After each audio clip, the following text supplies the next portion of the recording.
Hello, thank you for joining Craig's Gun Channel this week. It's the first week of January, and we've had some unusually warm weather. It's been a little rainy here and there, but we've had some dry days, and I was able to take advantage over the past couple of weeks with the warm days where it wasn't raining to put the finishing touches on reassembling the Jeep. I was able to get all of the safety cap components bolted and welded in. Hooked up all the suspension pieces back up to it, put a new muffler and tailpipe on. It was really easy to get to while I was there.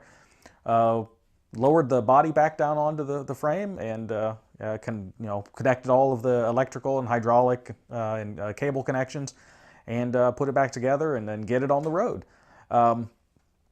So it's a good start for the year. Everything seems to be working fine now. I had to chase a couple electrical gremlins down. 18-year-old wiring doesn't like to be moved around a whole lot and then just work perfectly, so there was a couple areas I had to do a little bit of repair, but other than that, everything seems to work fine. I should be able to get another couple years out of it. I have to check the weld areas and stuff over the next couple weeks as I drive it, just to make sure that the welds are holding and there's no cracking. That's the only real issue that you would have with it, just to make sure that everything was solid. And as long as it is, I should be good to go for another couple years. So that's all I'm going to really bring to you this week. Next week, please join me and as we continue. And until then, be safe.